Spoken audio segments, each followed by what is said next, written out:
The world ended in a flash of incandescent green. Not the whole world, of course, just the small, violent corner of it occupied by the Imperial prison transport. One moment it was a hulking metal beast screaming out of the bay Varus had pointed to. The next, it was the heart of a new, short-lived star.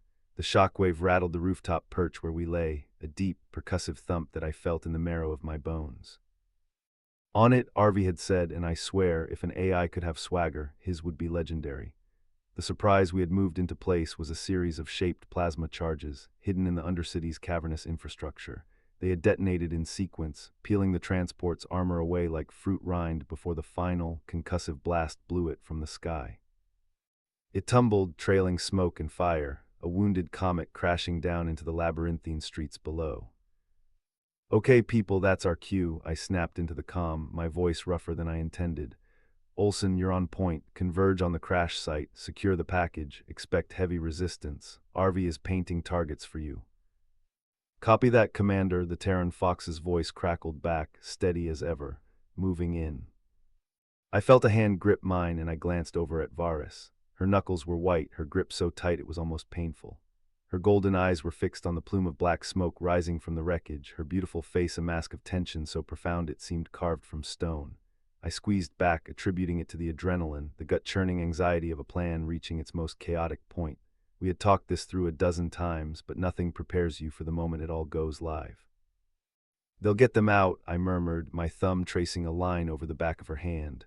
"Olsen's good, our people are better." She didn't answer, her gaze unwavering. "Arvi, give me eyes inside," I commanded, my own focus shifting back to the tactical simulation in my head. A drone feed flickered to life, the perspective shaky as one of our micro-drones zipped through a fresh tear in the transport's fuselage. The interior was a nightmare of twisted metal, sparking conduits and groaning survivors.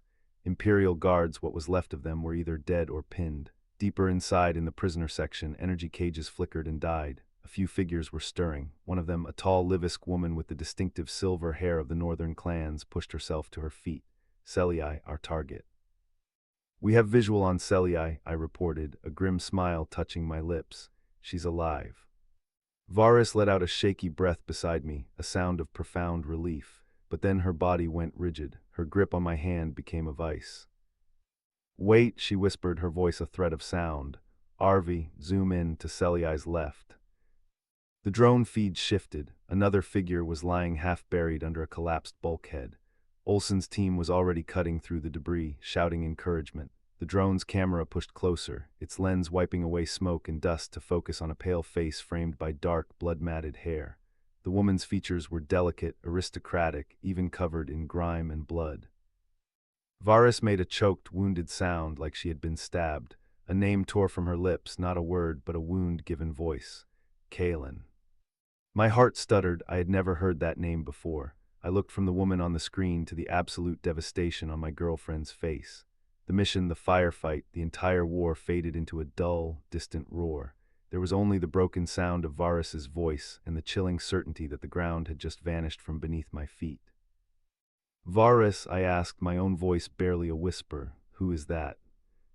She turned to look at me and her golden eyes were shattered. "That," she choked out, the words seeming to tear her apart, "that's my mate." Want to keep the flame ignited without having to wait for the next part? You can find the full, tantalizing tale on our main page. See the link in the description.